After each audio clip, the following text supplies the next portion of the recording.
Hello and welcome everyone to Prayas JEE. मैं हूं आपका मैथमेटिक्स मेंटर मानवेंद्र। आज हम लोग रिलेशन एंड फंक्शंस के लेक्चर 2 पे आ गए हैं।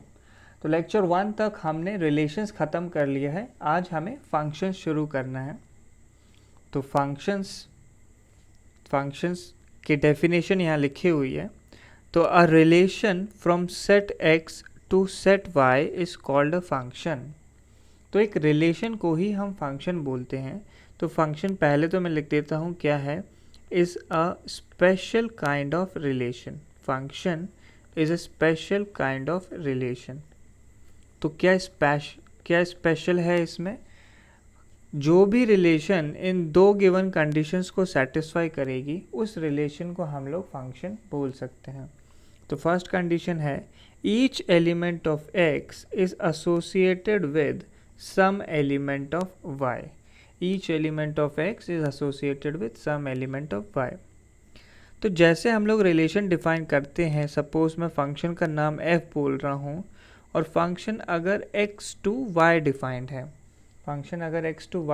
है, तो इस x सेट में जितने भी एलिमेंट्स होने वाले हैं वो सारे की सारे सेट y के किसी न किसी एलिमेंट से एसोसिएटेड होंगे। ये हमारी फर्स्ट कंडीशन है। Second condition, each element of X has a unique image in Y. इसका क्या मतलब हुआ कि एक्स सेट में जितने भी एलिमेंट्स हैं वो सारे एसोसिएटेड होंगे with some element of Y. ये तो थी फर्स्ट कंडीशन।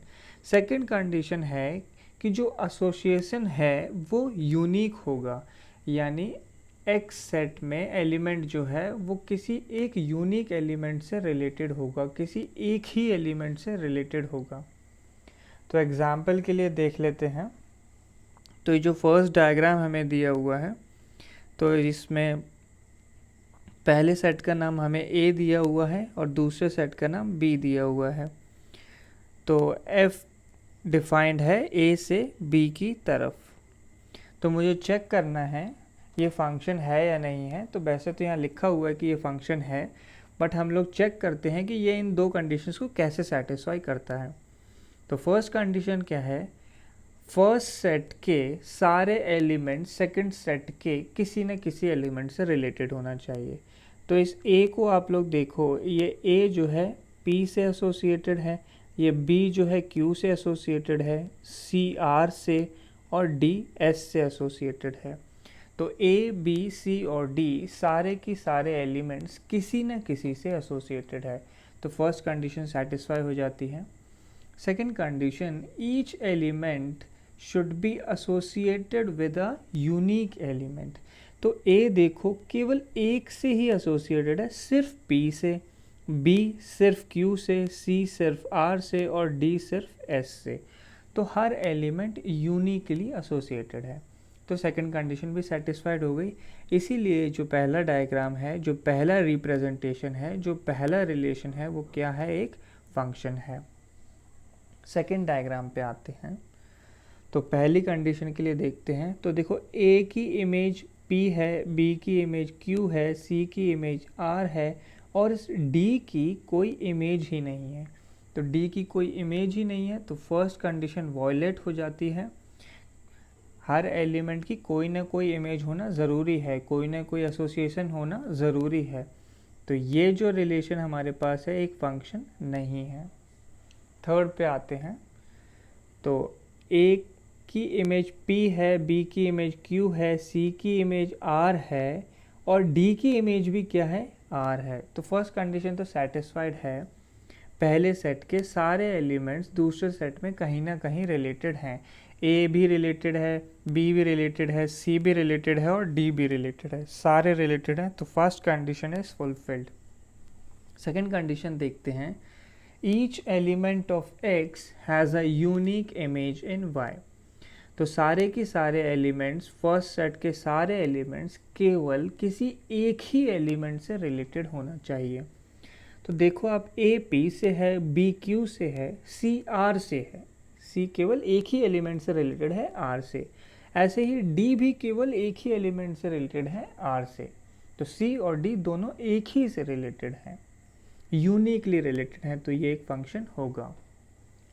फोर्थ डायग्राम को देखिए, तो इसमें ए एलिमेंट को अगर मैं ऑब्जर्व करूं तो ए एलिमेंट 2 से रिलेटेड है, पी से और क्यू से, तो ये सेकंड कंडीशन को वॉयलेट कर देता है। सेकंड कंडीशन के अकॉर्डिंग ए को केवल एक ही एलिमेंट से रिलेटेड होना चाहिए था, बट ये 2 से रिलेटेड है, इसीलिए ये एक फंक्शन नहीं होगा। ठीक है, तो जो भी रिलेशन इन 2 कंडीशंस को सेटिस्फाई करेगा वो एक फंक्शन कहलाएगा। अगर हम लोग एक रिलेशन को ठीक से ऑब्जर्व करें, सन फादर रिलेशन को अगर हम ठीक से ऑब्जर्व करें तो हम लोग फंक्शंस को बड़े ही इजीली आइडेंटिफाई कर सकते हैं। तो सन और फादर में कैसा रिलेशन होता है? पहली कंडीशन तो हमारे पास क्या होगी, every son has a father, every son has a father, ये कंडीशन बिल्कुल ट्रू होती है, every son has a father.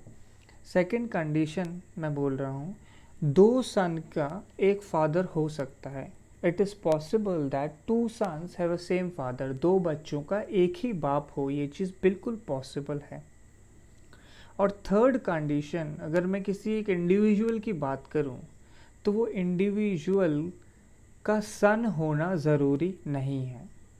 ठीक है, first condition every son has a father, हर बच्चे का बाप होगा। Second condition 2 sons can have 1 father, 2 बच्चों का एक बाप पॉसिबल है। थर्ड कंडीशन, एक इंडिविजुअल ऐसा हो सकता है कि उसका कोई बच्चा ना हो। ठीक है, अब देखो हम लोग इस रिलेशन को यूज़ करके कैसे आइडेंटिफाई करेंगे कि कोई भी रिलेशन फंक्शन है या नहीं। तो आपको क्या करना है, फर्स्ट सेट को आप लोग अज्यूम करिए सन और सेकंड सेट को अज्यूम करना है फादर। फर्स्ट सेट सन और सेकंड सेट फादर। तो हमारे पास पहली कंडीशन क्या है, every son has a father, तो ये हमारी फर्स्ट कंडीशन को रिप्रेजेंट करेगा। Each element of x is associated with some element of Y, every son has a father. तो इस सन वाले सेट में आप देखो, इस ए का फादर पी है, बी का फादर क्यू है, सी का फादर आर है और डी का फादर जो है एस है। तो every son has a father, first condition true हो गई। ठीक है, अब हम लोगों को ये चीज़ देखना है कि सन फादर रिलेशन में मैंने जो 3 कंडीशंस बोली वो बिल्कुल ट्रू हो सकती हैं। सेकंड कंडीशन मैंने बोली थी कि 2 सन्स कैन हैव 1 फादर, तो यहाँ पे ऐसा बिल्कुल नहीं हो रहा है, फर्स्ट कंडीशन से ही फुलफिल्ड है। और थर्ड कंडीशन कि ऐसा भी हो सकता है कि किसी इंडिविजुअल का कोई सन ही ना हो, तो यहाँ पे फर्स्ट कंडीशन बिल्कुल ट्रू है और बाकी रिमेनिंग 2 में से कोई भी कंडीशन इनवैलिड नहीं हो रही है, तीनों में से कोई भी कंडीशन इनवैलिड नहीं है, इसीलिए ये रिलेशन क्या है, फंक्शन है। सेकंड वाले पे आते हैं, तो फर्स्ट सेट को सन अज्यूम किया और सेकंड सेट को फादर अज्यूम किया। फर्स्ट सेट सन, सेकंड सेट फादर। तो अब देखो, इस ए का फादर है पी, बी का फादर क्यू, सी का फादर आर और डी का कोई फादर ही नहीं है, डी का कोई फादर ही नहीं है, तो ये चीज़ पॉसिबल नहीं है। मैंने पहले ही कंडीशन बताई है, every son has a father, तो यहाँ पे इस डी का कोई फादर नहीं है, इसीलिए ये रिलेशन जो है फंक्शन नहीं है। नेक्स्ट थर्ड पे आते हैं, तो फर्स्ट सेट सन अज्यूम किया, सेकंड सेट फादर अज्यूम किया, हमेशा हमें ऐसे ही करना है। फिर आप लोग देखो, ए का फादर पी है, बी का फादर क्यू है, सी का फादर आर है, डी का फादर भी आर है। इन 2 सन का, सी और डी का एक ही फादर है, कौन है, आर है। और एक कंडीशन कि इस एस एलिमेंट का, इस एस का कोई भी सन नहीं है, ये वो थर्ड कंडीशन है जो मैंने बोली थी कि there can be an individual जिसका कोई सन ना हो, तो इस एस का कोई सन नहीं है, बिल्कुल करेक्ट है, कोई भी कंडीशन इनवैलिड नहीं है, इसीलिए ये रिलेशन एक फंक्शन है। नेक्स्ट पे आते हैं, फर्स्ट सेट को सन अज्यूम किया, सेकंड को हमने फादर अज्यूम किया, तो इस ए एलिमेंट को ऑब्जर्व करिए, इस सन के 2 फादर हैं, तो ये तो कॉन्ट्रडिक्शन हो गया, एक सन के 2 फादर कैसे हो सकते हैं। हमारी कंडीशंस को सेटिस्फाई नहीं करता, बल्कि रियल लाइफ रिलेशन को भी सेटिस्फाई नहीं करता। एक सन के दो फादर नहीं हो सकते, इसीलिए ये रिलेशन फंक्शन नहीं है। तो होपफुली अब आपको चीज़ें क्लियर हो गई होंगी कैसे हम आइडेंटिफाई करते हैं कोई भी रिलेशन फंक्शन है या नहीं है। तो अब एक चीज़ हमें ध्यान रखनी है कि अगर कोई भी फंक्शन में डिफाइन कर रहा हूँ from first set to second set, तो फर्स्ट सेट को इन जनरल हम लोग फर्स्ट सेट को ए और बी से रिप्रेजेंट किया जाएगा अगर, तो हम लोग फंक्शन को लिखेंगे f is defined from A to B. But in general क्या होगा, फर्स्ट सेट का नाम हम लोग हमेशा क्या यूज़ करेंगे, कैपिटल X, और सेकंड सेट का नाम कैपिटल Y। फर्स्ट सेट होगा कैपिटल X और सेकंड सेट होगा कैपिटल Y, तो फंक्शन हमारा कैपिटल X से Y की तरफ डिफाइंड होगा। हमेशा हम लोग यही डिनोशंस यूज़ करेंगे। और इस कैपिटल X के एलिमेंट्स को, अंदर वाले एलिमेंट्स को हम स्मॉल x बोलेंगे, और कैपिटल Y के अंदर वाले एलिमेंट्स को हम स्मॉल y बोलेंगे। ठीक है, तो अब एक चीज़ आप लोग देखिए, x से y की तरफ फंक्शन डिफाइंड है, तो मैं बोल सकता हूँ कि y is equal to f of x। तो हम लोगों को ऐसे समझना है कि f फंक्शन जो है एक मशीन है जिसमें x इनपुट अगर जाता है, x इनपुट अगर जाता है तो हमारे पास आउटपुट क्या आता है, y आता है। तो इसीलिए फंक्शन की डेफिनेशन हम लोग हमेशा ऐसे लिखेंगे, y is equal to f of x। ये x जो है फंक्शन के अंदर गया, ये इनपुट है हमारा, ये इनपुट है, तो हमें आउटपुट क्या मिला, y मिला। ठीक है, इस तरीके से हमें ध्यान रखना है। तो हम हमेशा x की वैल्यूज़ पुट करेंगे और y की वैल्यूज़ निकालेंगे। ठीक है, अब हम लोग एक नोट लिख रहे हैं। तो ये नोट बड़ा ही इम्पॉर्टेंट है। जो फंक्शन की डेफिनेशन हमने पढ़ी वो बड़ी ही कॉम्प्लिकेटेड है। अब जब मैंने आपको बता दिया है कि फर्स्ट सेट के एलिमेंट्स को हम स्मॉल x बोलेंगे और सेकंड सेट के एलिमेंट्स को स्मॉल y बोलेंगे, तो इस डेफिनेशन को हम ऐसे भी लिख सकते हैं कि हर x के लिए एक y होगा। तो ये फर्स्ट कंडीशन है। फर्स्ट कंडीशन क्या थी, ईच एलिमेंट ऑफ x is associated with some element of y। तो हर x के लिए एक y होगा। और सेकंड कंडीशन क्या थी, ईच एलिमेंट ऑफ x has a unique image in y। इसका क्या मतलब है, एक x के लिए एक ही y होगा। ठीक है, ऐसे अगर हम हिंदी में ध्यान रखेंगे तो ये डेफिनेशन आप कभी नहीं भूलोगे। तो हर x के लिए एक y होगा और एक x के लिए एक ही y होगा। तो ये फंक्शन की डेफिनेशन हो गई। नोट का एक और पॉइंट हमें ध्यान रखना है। क्या बोला मैंने, functions is a special kind of relation. Functions is a special kind of relation. तो हम लोग बोल सकते हैं कि every function is a relation, every function is a relation, but every relation is not a function, is not a function। सारे function तो relation होते हैं, बट सारी रिलेशंस फंक्शन नहीं होती। ठीक है, कुछ स्पेशल रिलेशंस ही फंक्शंस होते हैं। कौन सी स्पेशल रिलेशंस, जो इन दो कंडीशंस को सेटिस्फाई करते हैं। तो होपफुली क्लियर हो गया होगा कि फंक्शंस की डेफिनेशन क्या है मैथमेटिक्स में। आगे बढ़ते हैं। तो नेक्स्ट हमारे पास आ जाता है डोमेन, कोडोमेन एंड रेंज। तो पहले हम समझ लेते हैं, फिर डेफिनेशंस को देखेंगे। तो हमारे पास यहाँ पे डायग्राम बना हुआ है। पहले सेट का नाम A है, दूसरे सेट का नाम B है, और A से B की तरफ हमने फंक्शन डिफाइन किया। A से B की तरफ फंक्शन डिफाइन किया। तो पहले चेक कर लें कि ये जो डायग्राम बना हुआ है, ये जो रिलेशन बना हुआ है, फंक्शन है या नहीं है। तो आप लोग देखो, इस A का फादर P है, B का फादर Q है, C का फादर R और D का फादर R। तो इन दो एलिमेंट्स के एक फादर है, दो सन के एक फादर है, बिल्कुल करेक्ट रिलेशन है।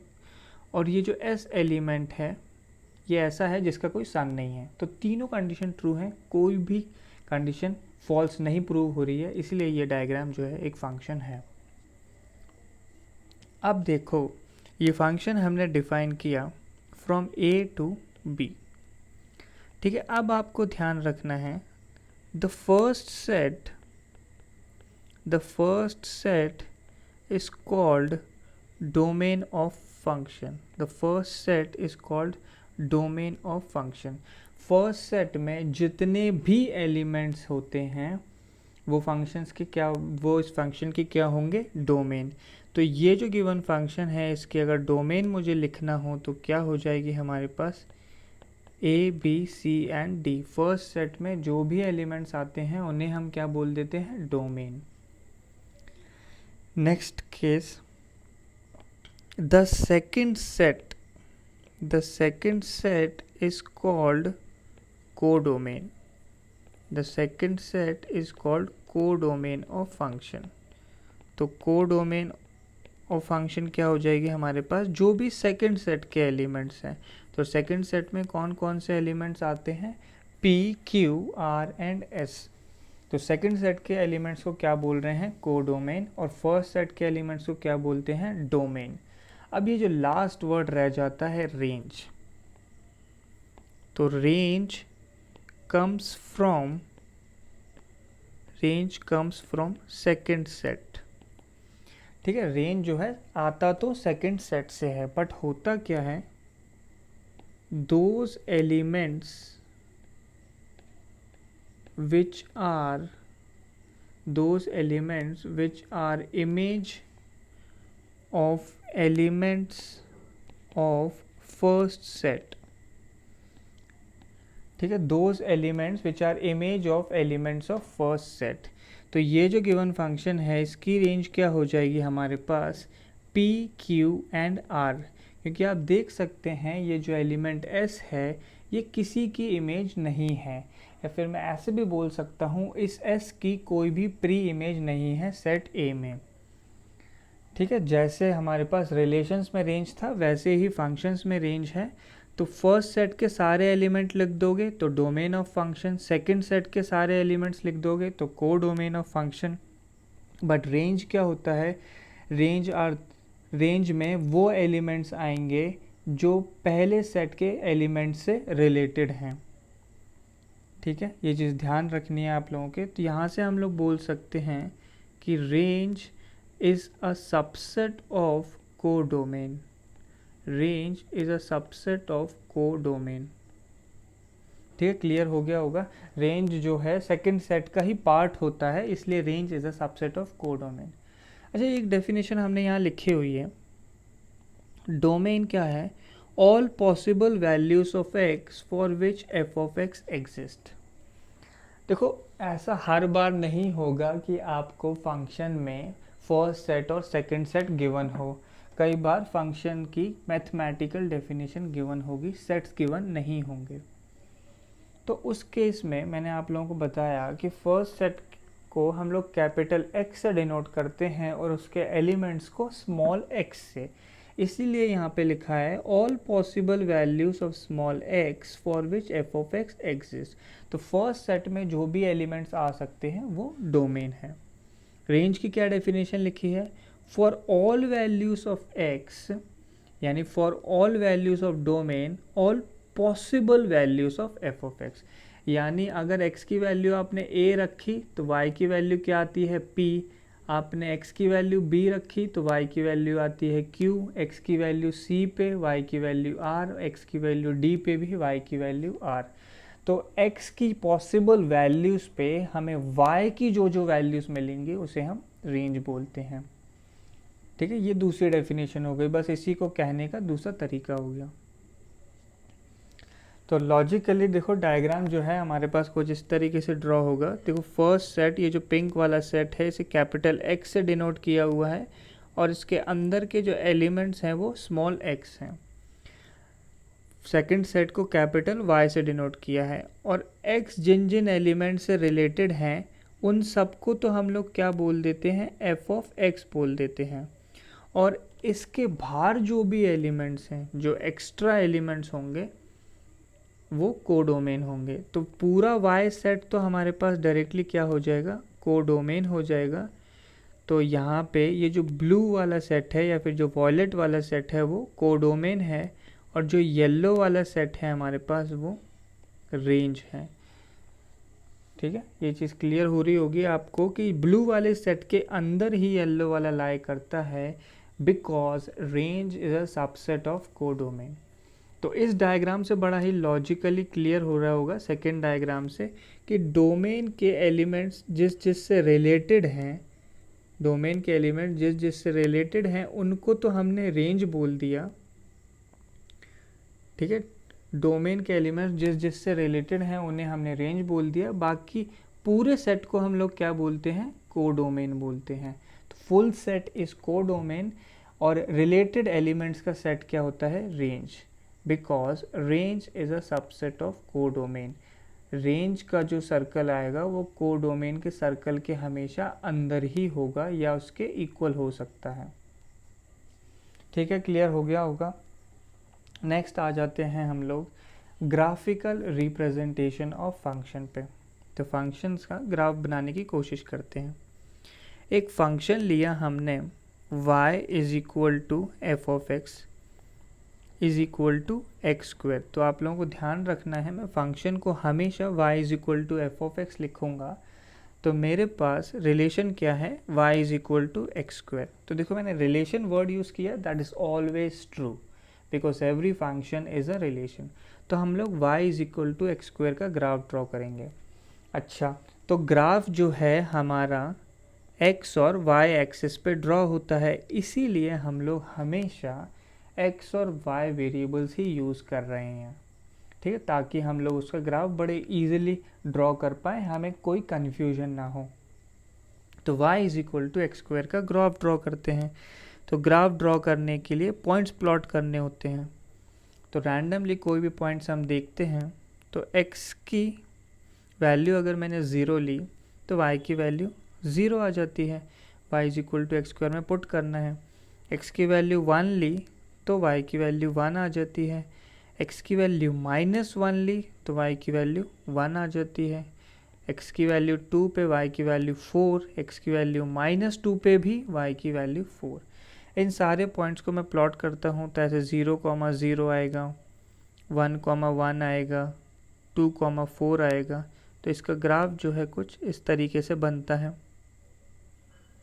ठीक है, इस तरीके से ये पॉइंट्स इस पे आ जाएंगे, और लेफ़्ट साइड में भी ग्राफ कुछ इस तरीके से बनता है। वैसे आप लोगों को पता ही होगा कि ये पैराबोलिक ग्राफ होगा, क्वाड्रेटिक का ग्राफ है। तो इस तरीके से ये पॉइंट्स मार्क हो जाएंगे। तो ये y is equal to x square का ग्राफ बन जाता है हमारे पास। अब एक चीज़ ऑब्ज़र्व करना है हमें कि फंक्शन की कंडीशन मैंने देखो नोट में क्या लिखवाई थी आपको, कि हर x के लिए एक ही y होगा और एक x के लिए एक ही y होगा, एक x के लिए एक ही y। तो आप लोग देखिए, एक x के लिए एक ही y का क्या मतलब है। मैंने रैंडमली कोई ऐसे वर्टिकल लाइन ड्रॉ करी, तो वर्टिकल लाइन क्या होता है, x को रिप्रेजेंट करती है, इस x कोऑर्डिनेट को रिप्रेजेंट कर रही है ये वाली वर्टिकल लाइन। तो इस वर्टिकल लाइन के करस्पॉन्डिंग एक x है और उस एक x पे एक y हमें मिल रहा है। ऐसे ही मुझे क्या करना है, इनफाइनाइट वर्टिकल लाइंस ड्रॉ करनी है, इनफाइनाइट वर्टिकल लाइंस ड्रॉ करनी है। और अगर कोई भी लाइन एक से ज़्यादा पॉइंट पे अगर कट कर गई, कोई भी लाइन एक से ज़्यादा पॉइंट पे कट करती है, तो उस x के लिए एक से ज़्यादा y हो जाएंगे, तो वो फंक्शन का ग्राफ नहीं होगा। तो अगर हमें कोई ग्राफ गिवन है तो हम कैसे चेक करते हैं कि वो फंक्शन है या नहीं है। तो उसके लिए हमारे पास क्या होता है, वर्टिकल लाइन टेस्ट। तो हमें क्या करना है, draw infinite vertical lines, draw infinite vertical lines, if even one line cuts the graph at more than one point, then the relation is not a function. अगर एक से ज़्यादा पॉइंट पे कोई भी लाइन कट कर जाती है तो फंक्शन जो है तो जो रिलेशन जो है फंक्शन नहीं होगा. एग्जाम्पल ले लेते हैं. तो मैंने ये ग्राफ ड्रॉ किया, तो जो मैं ग्राफ ड्रॉ करूँगा वो केवल स्टैंडर्ड कर्व्स के करने वाला हूँ. ये सारे आपको याद होने चाहिए. इनमें से कुछ आप लोगों ने फिज़िक्स में, मैथमेटिकल टूल्स में पढ़ लिए होंगे. ये सारे आपको याद होने चाहिए.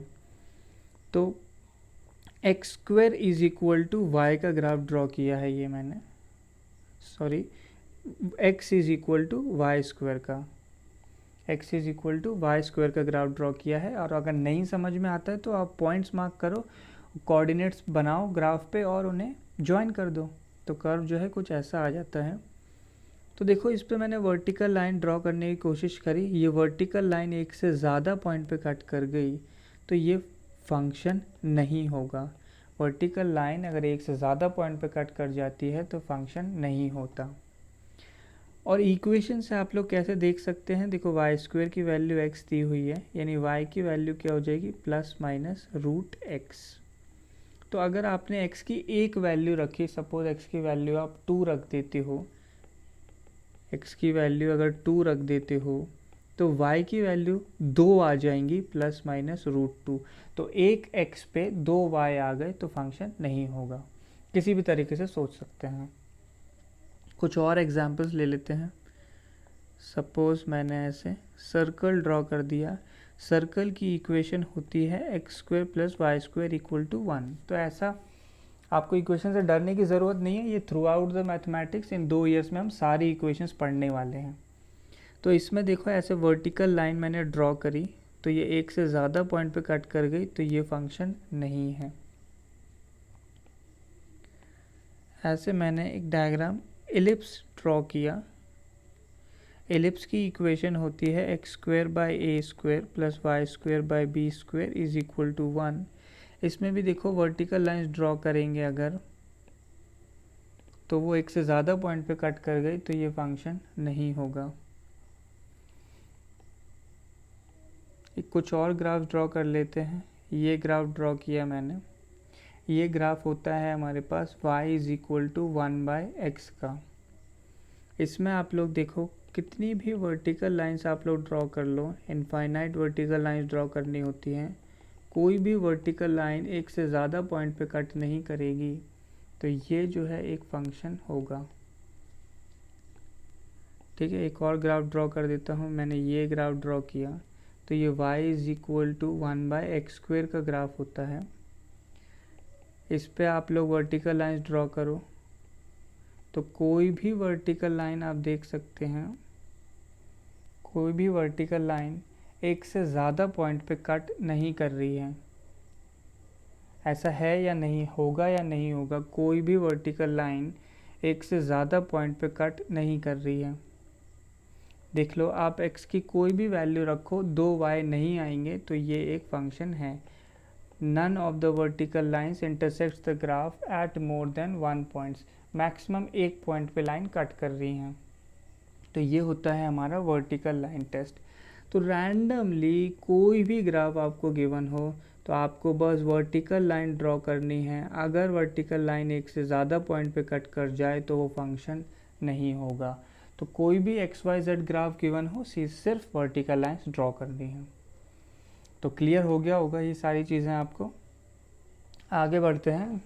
तो एक एग्जाम्पल हमें गिवन है.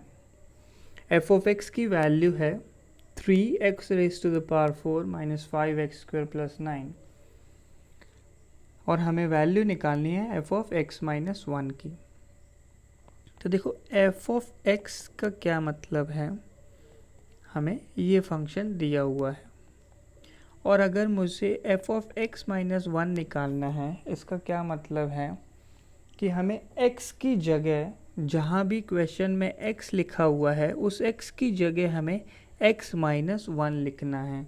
तो replace x by x minus one, जहाँ जहाँ x लिखा है उसकी जगह x माइनस वन लिखना है।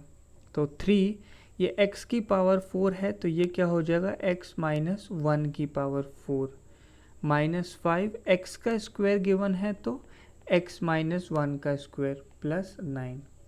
तो इस तरीके से हमें लिखना है। तो अभी हम लोग इसी फॉर्म में छोड़ देते हैं क्वेश्चन को। अभी आप लोगों को पावर 4 वगैरह इतना सॉल्व करना नहीं आता है। जैसे जैसे हम लोग आगे बढ़ेंगे, बाइनोमियल थ्योरम पढ़ लेंगे, तो पावर 4, 5 बल्कि पावर 100 भी आ गई तो हम बड़ी ईजिली ओपन कर सकते हैं। तो नेक्स्ट टॉपिक आ जाता है हमारे पास intervals as subset of are.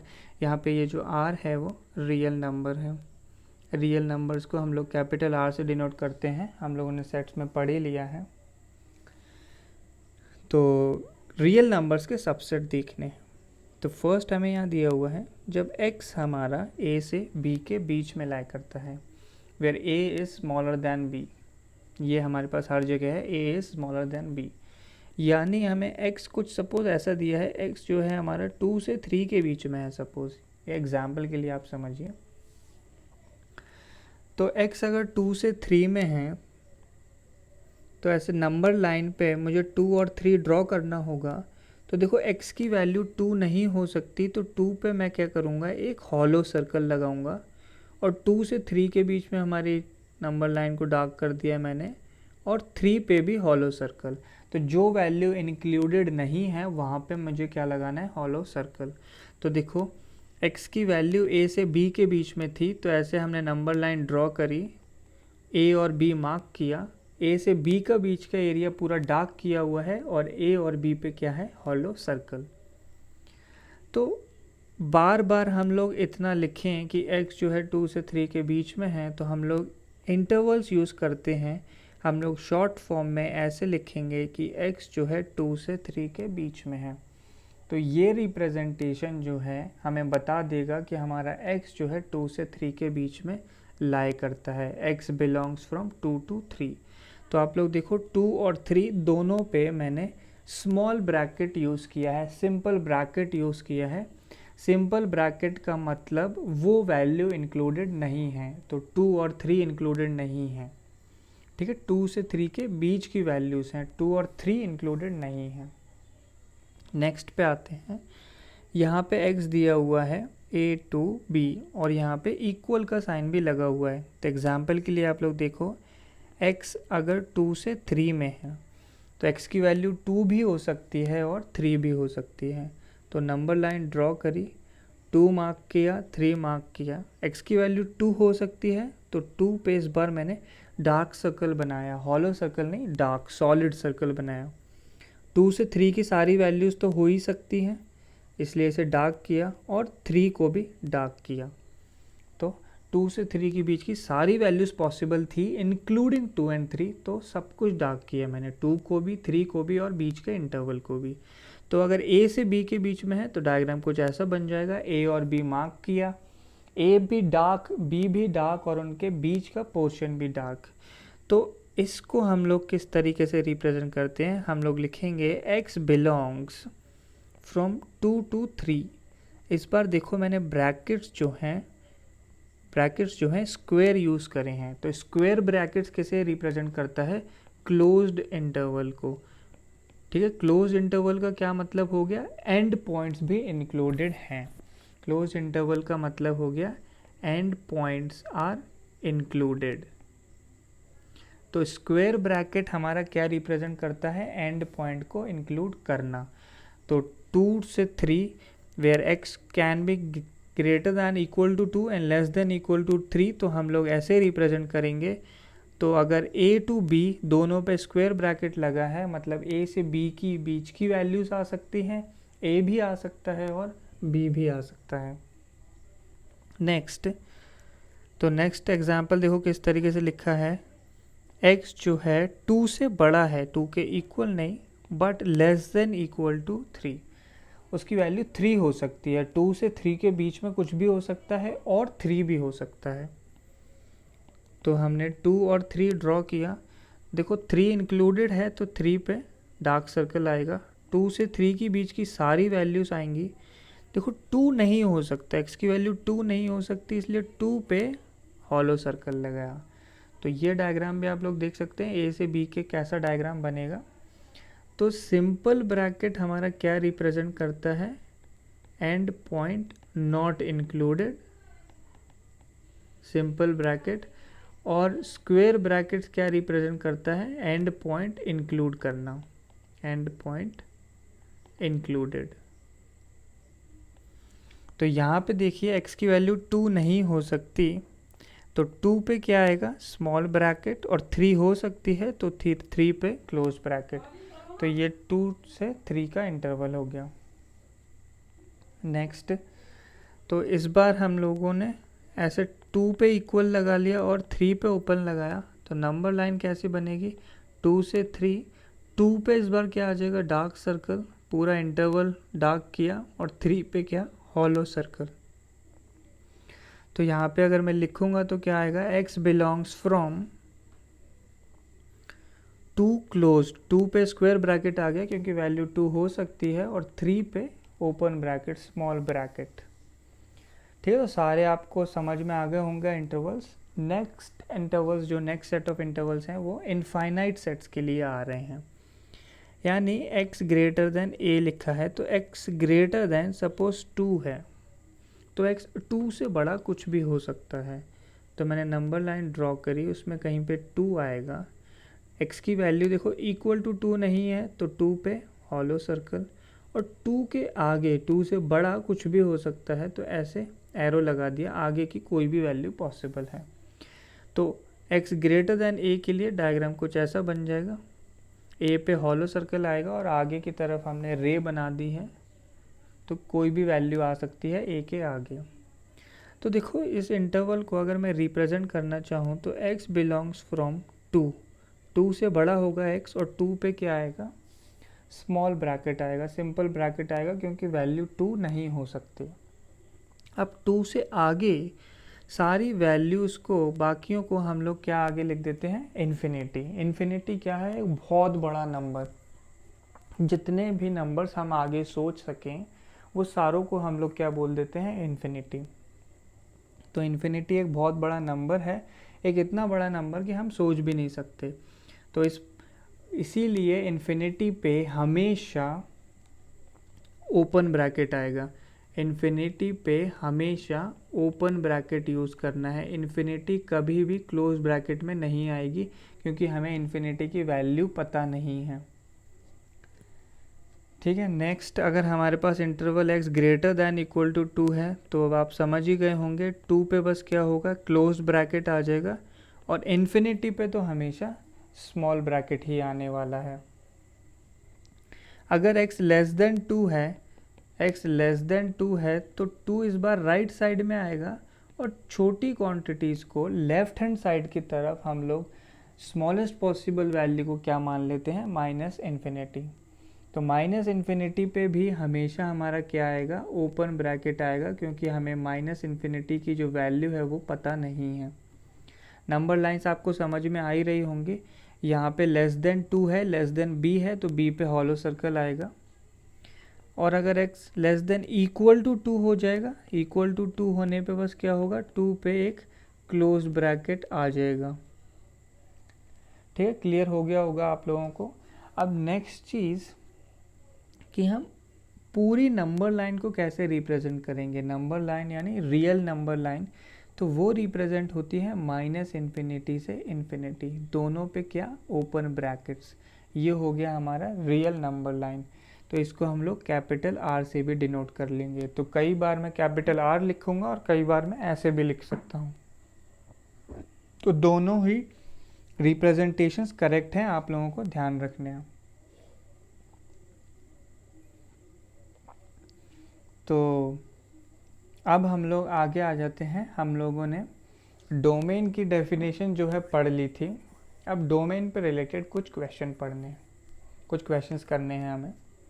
तो एक नोट लिखा है यहाँ पे कि denominator of a rational function should not be zero. Denominator of a rational function should not be zero. अब रैशनल नंबर क्या होता है? Any number of the form p by Q. तो रैशनल फंक्शन भी कुछ ऐसा होता है जिसमें न्यूमरेटर भी हो और डिनोमिनेटर भी हो। तो एक चीज़ आप लोगों ने देखी होगी रैशनल नंबर में कि रैशनल नंबर में कंडीशन क्या होती है? q should not be zero. कभी भी हमारा डिनोमिनेटर ज़ीरो नहीं होना चाहिए। ठीक है, अगर हम लोग रियल नंबर्स की बात कर रहे हैं तो डिनोमिनेटर कभी ज़ीरो नहीं होना चाहिए। डिनोमिनेटर चाहे रैशनल नंबर में हो, रैशनल फंक्शन में हो, कहीं भी डिनोमिनेटर लगा है तो वो ज़ीरो नहीं हो सकता। ठीक है, अब हम लोग इस फंक्शन की डोमेन निकालते हैं। देखो, डोमेन में हमने दो डेफिनेशंस पढ़ी थी। एक डेफिनेशन तो क्या, those values of x for which the function is defined, बिल्कुल बेसिक डेफिनेशन। तो वही डेफिनेशन हमें यहाँ पे लगानी है, वो वैल्यूज ऑफ एक्स जहाँ पे ये function F of x defined होगा, उन वैल्यूज़ को हम लोग क्या बोलेंगे? डोमेन बोलेंगे। तो अभी अभी हमने एक चीज़ देखी कि denominator should not be zero. Denominator क्या दिया हुआ है यहाँ पे हमें? x plus two. तो x plus two should not be zero, तो x should not be minus two. तो इस फंक्शन में आप x की कोई भी वैल्यू ले लो एक्सेप्ट माइनस टू। तो मैं इसको देखो कैसे लिख रहा हूँ, domain of this function is all real, कोई भी वैल्यू ले लो, all real except minus two. All real में से क्या हटाना है हमें? माइनस टू हटाना है। तो domain of the function is all real except minus to. तो नंबर लाइन अगर मैं ड्रॉ करूं तो ये माइनस टू पे हमारे पास क्या आएगा? हॉलो सर्कल आएगा। माइनस टू वैल्यू नहीं हो सकती। बाकी देखो, राइट की कोई भी वैल्यू ले लो और लेफ़्ट की कोई भी वैल्यू ले लो, बस माइनस टू वैल्यू हम नहीं ले सकते। तो देखो, लेफ़्ट टू माइनस टू तक आया मैं, तो इसको मैं ऐसे लिख सकता हूँ माइनस इन्फिनिटी से टू। टू वैल्यू नहीं हो सकती, इसलिए टू पे क्या लगाया मैंने? Open bracket. एक तो ये इंटरवल, ये लेफ़्ट वाले इंटरवल को डिनोट कर रहा है minus infinity to minus two, sorry minus two. ठीक है, ये लेफ़्ट वाला। अच्छा, दो इंटरवल्स को जोड़ना, दो चीज़ों को जोड़ना हम सेट्स में पढ़ चुके हैं, कैसे रिप्रेजेंट किया जाता है? यूनियन से। और राइट के इंटरवल को मैं कैसे लिख सकता हूँ? Minus two to infinity. ये हमारा राइट वाला इंटरवल हो गया जो नंबर लाइन के राइट पार्ट को रिप्रेजेंट कर रहा है। तो बस यही हमारी डोमेन ऑफ फंक्शन हो गई। तो दो रिप्रेजेंटेशन है, all real except minus to. तो ऑल रियल में से ये माइनस टू एलिमेंट सब्ट्रैक्ट कर दो, या फिर इसको ऐसे भी लिखा जा सकता है। दोनों ही रिप्रेजेंटेशन करेक्ट है। Next question. तो नेक्स्ट क्वेश्चन भी हमें रैशनल फॉर्म दिया हुआ है, न्यूमरेटर अपॉन डिनोमिनेटर की फॉर्म है हमारे पास। तो हमें तो वही चीज़ ध्यान रखनी है कि denominator should not be zero. तो x minus three should not be zero और x should not be three. x की वैल्यू थ्री को छोड़ के कुछ भी हो सकती है। तो डोमेन ऑफ द फंक्शन क्या आ जाता है? ऑल रियल, यानी कोई भी वैल्यू एक्सेप्ट थ्री। तो ऑल रियल में से केवल थ्री हटाना है। और इंटरवल फॉर्म में अगर मैं लिखता हूँ तो डोमेन ऑफ द फंक्शन क्या आ जाएगा? ऐसे माइनस इन्फिनिटी से थ्री यूनियन थ्री से इन्फिनिटी। आप देख सकते हैं थ्री पे मैंने कहीं भी क्लोज ब्रैकेट नहीं लगाया है, दोनों ब्रैकेट्स क्या हैं? ओपन ब्रैकेट्स हैं, क्योंकि थ्री वैल्यू नहीं हो सकती। अगला question, f of x is equal to two x minus three upon x square minus three x plus two. ठीक है, पहले से सिंप्लीफाई कर लेते हैं। तो ये हमारे पास two x minus three upon, तो आप लोगों को स्प्लिटिंग मिडल टर्म आता ही होगा, क्वाड्रेटिक को फैक्टराइज करना सीख ही चुके हैं 10th में। तो ये बन जाता है x minus one into x minus two. ठीक है, तो डिनोमिनेटर जो है हमारा ज़ीरो नहीं होना चाहिए, यानी x minus 1 into x minus 2 zero नहीं होना चाहिए।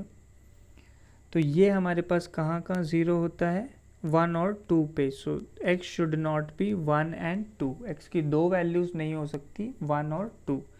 तो डोमेन ऑफ द फंक्शन क्या आ जाएगी, ऑल रियल एक्सेप्ट 1, 2। तो ये डोमेन ऑफ द फंक्शन हो गई। Next fourth part. तो फोर्थ पार्ट में हम लोगों को फिर से इसे सिंप्लीफाई करना चाहिए। तो न्यूमरेटर से तो मुझे कोई मतलब ही नहीं है, तो मैंने इसे सिंप्लीफाई नहीं किया। डिनोमिनेटर को अगर हम सिंप्लीफाई करते हैं तो ये x minus 1 into x minus 4 बन जाता है। फिर से वही, denominator should not be zero, तो x minus 1 into x minus 4 should not be zero और x should not be 1 and 4। तो डोमेन ऑफ द फंक्शन क्या आ जाती है, ऑल रियल एक्सेप्ट 1, 4। तो काफ़ी इजी है डोमेन निकालना, क्लियर हो गया होगा। नेक्स्ट एग्जाम्पल आ गया हमारे पास। फिर से हमें फंक्शन की डोमेन निकालनी है। तो नेक्स्ट नोट क्या है हमारे पास, expression under even root, even root that is square root, fourth root. तो आपको क्या ध्यान रखना है कि रूट के अंदर केवल पॉजिटिव क्वांटिटी ही लिखी जाती है। रूट के अंदर पॉजिटिव क्वांटिटी ही लिखी जाती है। पॉजिटिव तो नहीं लिखना चाहिए मुझे, नॉन नेगेटिव, ज़ीरो भी आ सकता है। रूट के अंदर केवल नॉन नेगेटिव क्वांटिटीज़ आएंगी, ठीक है। रूट के अंदर कभी भी नेगेटिव नंबर नहीं जाएगा। रूट ऑफ -1, रूट ऑफ -1 अगर मैं लिखूं, root of negative quantity is not real. हम लोग केवल रियल नंबर्स की ही बात करते हैं और नेगेटिव नंबर्स का रूट जो है रियल नहीं होता, इसलिए रूट के अंदर केवल पॉजिटिव क्वांटिटीज़ ही आएंगी। एक चीज़ और आपको ध्यान होनी चाहिए कि रूट के अंदर तो पॉजिटिव क्वांटिटीज़ आएंगी ही, रूट का आंसर भी हमेशा पॉजिटिव होता है। रूट 4 इज इक्वल टू 2, अगर आप लोगों को लगता है कि रूट 4 इज इक्वल टू +-2, तो ये बिल्कुल गलत है। रूट 4 सिर्फ 2 के इक्वल होता है। स्क्वायर रूट्स का जो आंसर है वो पॉजिटिव होता है, स्क्वायर रूट्स आर पॉजिटिव। आपको शायद कन्फ्यूजन इसलिए होती हो क्योंकि आपने इस तरह की इनइक्वालिटी सॉल्व करी हुई होंगी, x² इज इक्वल टू 4। तो यहाँ पे ज़रूर हम लोग प्लस माइनस लेते हैं क्योंकि ये क्वाड्रेटिक इक्वेशन है, इसके दो आंसर आने चाहिए। बट रूट 4 की वैल्यू तो हम 2 ही लिखेंगे। तो स्क्वायर रूट के अंदर केवल पॉजिटिव वैल्यूज़ जाती हैं और उसका आंसर भी सिर्फ पॉजिटिव आता है। तो इस फंक्शन की मुझे डोमेन निकालना है, तो रूट के अंदर का टर्म हमें क्या करना है, greater than equal to 0। So x should be greater than equal to 2। तो ये हमारे इस फंक्शन की डोमेन आ गई है, x should be greater than equal to 2। तो अभी हमने इंटरवल फॉर्म में लिखना सीखा है। तो 2 से बड़ा तो और 2 के इक्वल भी पॉसिबल है, तो 2 पे मैंने क्या स्क्वायर ब्रैकेट लगाया, और 2 से बड़ा करना है तो ऐसे राइट वाला इंटरवल तो इन्फिनिटी लगा दिया। अगला क्वेश्चन, इसमें रूट इन्वॉल्व है और रूट जो है डिनोमिनेटर में है। Root is in denominator. पहली बात तो रूट का केस क्या होता है कि रूट के अंदर जो भी टर्म आता है उसे हमें क्या करना होता है, greater than equal to 0। But denominator दिया हुआ है, डिनोमिनेटर 0 नहीं होना चाहिए। अगर आपने 1 - x 0 किया तो डिनोमिनेटर 0 हो जाएगा, यानी 1 - x नॉन ज़ीरो। तो इन दोनों को अगर आप देखो तो मुझे दोनों चीज़ें सही करनी है। 1 - x greater than equal to 0 भी होना चाहिए, बिकॉज रूट के अंदर नॉन नेगेटिव आता है, और डिनोमिनेटर 0 नहीं होना चाहिए, यानी 1 - x नॉन ज़ीरो। तो जब भी आपको डिनोमिनेटर में रूट दिखे, अगर डिनोमिनेटर में रूट दिखेगा तो रूट के अंदर जो एक्सप्रेशन है, इस एक्सप्रेशन को आप ग्रेटर दैन 0 के लिए सॉल्व करो। इक्वल टू 0 क्यों नहीं, क्योंकि वो डिनोमिनेटर में है। तो हमें यहाँ पे क्या सॉल्व करना है, 1 - x ग्रेटर दैन 0। तो क्या आ जाता है, x लेस देन 1। तो ये इस फंक्शन की डोमेन हो गई, x less then 1। Interval form के अकॉर्डिंग 1 से छोटी वैल्यूज़ लेनी है तो 1 राइट साइड में आएगा और ओपन ब्रैकेट, और लेफ्ट में मैं क्या लिख दूंगा ऐसे माइनस इन्फिनिटी, और इन्फिनिटी ऑफ माइनस इन्फिनिटी दोनों पे क्या आता है ओपन ब्रैकेट। नेक्स्ट क्वेश्चन पे आते हैं थर्ड। तो एफ ऑफ एक्स की वैल्यू हमारे पास क्या आ जाती है, यहाँ पे दी हुई है root of 4 minus x square. ठीक है, root of 4 minus x square दिया हुआ है। सिंप्लीफाई करते हैं इसे, तो रूट के अंदर जो भी क्वांटिटी है उसे क्या करना होता है ग्रेटर दैन इक्वल टू 0। तो इसको सॉल्व करते हैं तो ये हमारे पास कुछ ऐसा लिखा हुआ है 2 minus x into 2 plus x. ठीक है, 2 minus x into 2 plus x. ठीक है, ए स्क्वायर माइनस बी स्क्वायर को ए प्लस बी इंटू ए माइनस बी लिख दिया है। मैंने नंबर लाइन ड्रॉ करी तो आप लोग देख सकते हैं पहला फैक्टर कहाँ 0 होता है x की वैल्यू 2 पे, तो मैंने 2 प्लॉट कर लिया। दूसरा फैक्टर कहाँ 0 होता है x की वैल्यू -2 पे, तो -2 प्लॉट कर लिया।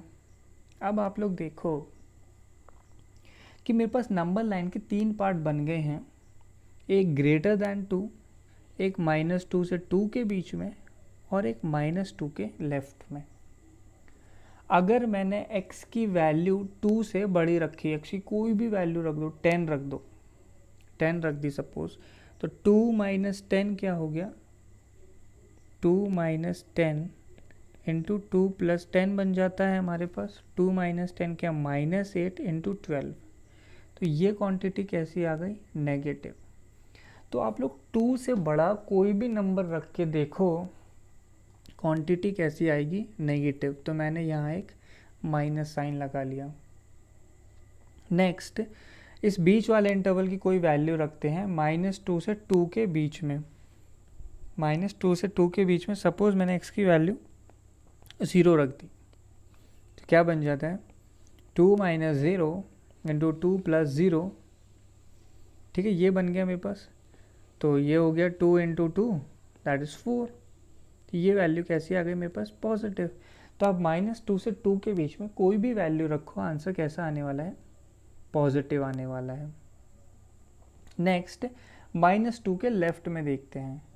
-2 के लेफ्ट में x की वैल्यू आप सपोज -1 अज्यूम करो, x की वैल्यू -1 अज्यूम करो, तो -1 रखा तो 2 माइनस ऑफ -1 इंटू 2 प्लस -1, तो ये बन जाता है 3 इंटू 1 दैट इज़ 3, और ये वैल्यूज़ पॉजिटिव आ गई।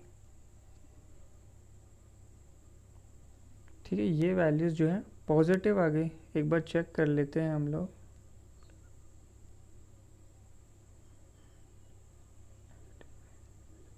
सॉरी, x की वैल्यू मैंने -1 रख दी है, ये प्रॉब्लम हो गई है यहाँ पे।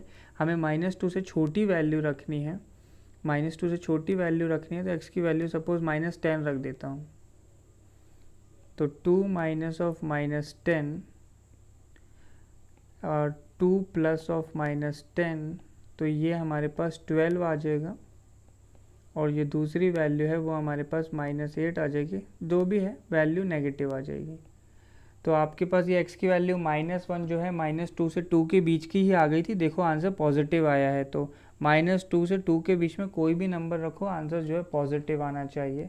फिर हमने -10 रखा जो 2 के लेफ्ट में है, तो आंसर जो है नेगेटिव आया। तो हम लोग हमेशा ऐसे नंबर लाइन ड्रॉ करेंगे और ये पॉजिटिव नेगेटिव साइंस मार्क करेंगे।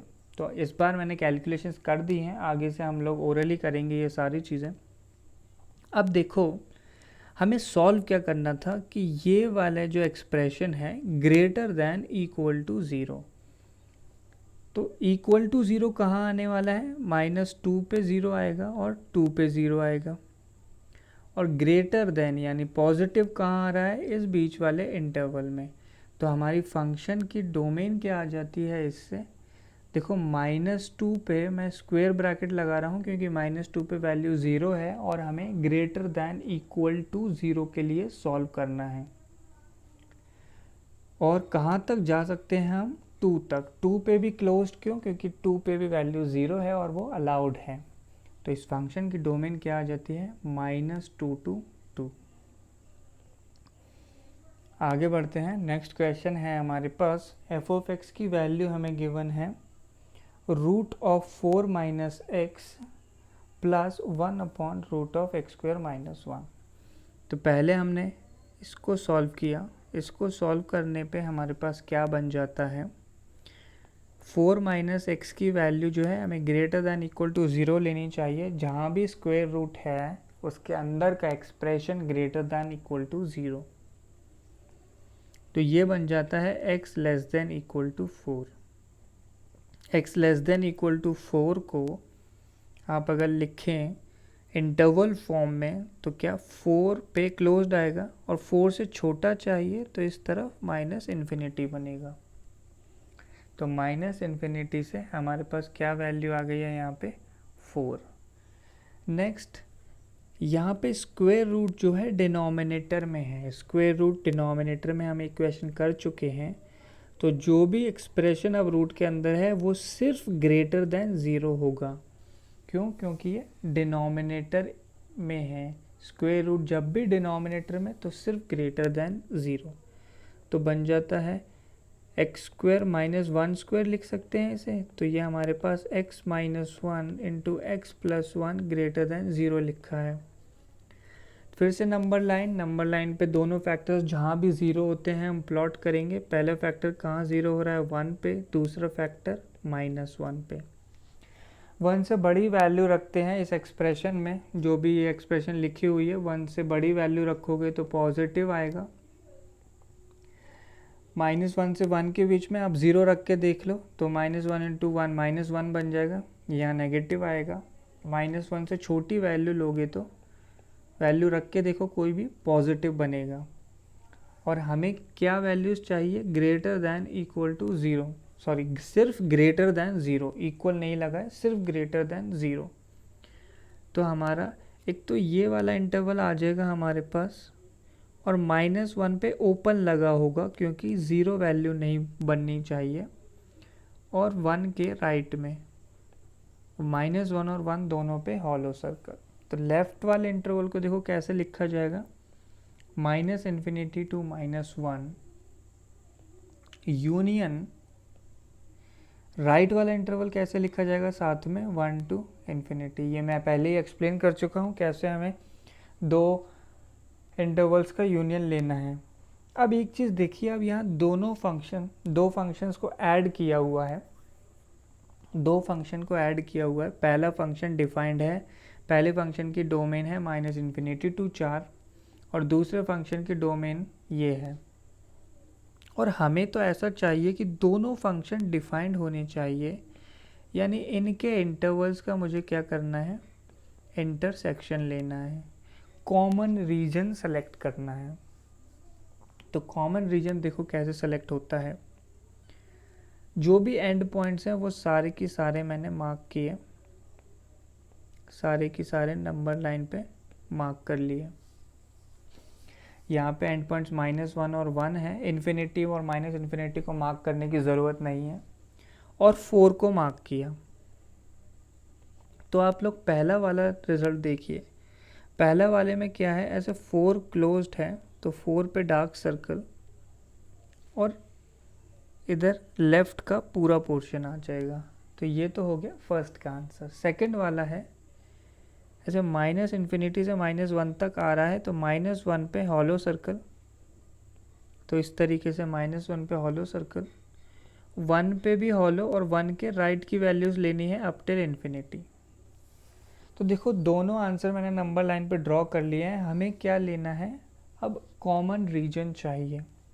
तो अब देखो कॉमन रीजन ऐसे -∞ से लेके ये पूरे में दोनों लाइनें हैं, तो कॉमन रीजन में ये पोर्शन आएगा, कहाँ तक आएगा, कहाँ तक कॉमन रीजन आने वाला है हमारे पास, -1 तक। -1 तक क्यों, वैसे तो लाइंस आगे भी जा रही हैं, बट यहाँ पे हॉलो सर्कल लगा हुआ है। और कहाँ कॉमन रीजन आ रहा है, देखो 1 से कॉमन रीजन शुरू होता है 4 तक, तो ये कॉमन रीजन वाला पोर्शन आ रहा है, और राइट लेफ्ट में ये कॉमन रीजन वाला पोर्शन है। तो final answer domain of the function क्या है? देखो लेफ्ट में माइनस इन्फिनिटी से शुरू हुआ, कहाँ तक कॉमन रीजन है? -1 तक, और -1 पे हमारे पास हॉलो सर्कल आना चाहिए, क्योंकि आप देखो यहाँ पे ओपन लगा हुआ है, तो ओपन ब्रैकेट। एक तो ये रीजन आ गया, दूसरा रीजन क्या आ गया? 1 पे देखो ओपन आएगा, क्योंकि यहाँ 1 पे ओपन है, से लेके 4 तक। 4 पे जो है क्लोज्ड आएगा, क्योंकि 4 जो है दोनों में आएगा, यहाँ पे दोनों में 4 है। तो ये हमारा फाइनल आंसर हो गया। तो इसी तरीके से अगर आपको हमेशा इंटरसेक्शन लेना होगा, जब भी दो फंक्शन को ऐड, सब्ट्रैक्ट, मल्टीप्लाई, डिवाइड कुछ भी किया जाए, तो आप लोगों को उन फंक्शंस की डोमेन का क्या लेना होगा? इंटरसेक्शन लेना होगा। तो इंटरसेक्शन लेना आ ही गया होगा किस तरीके से लिया जाता है। तो हमने यहाँ पे डोमेन के क्वेश्चंस कवर कर लिए हैं। आगे हमें रेंज के क्वेश्चंस कुछ करने हैं।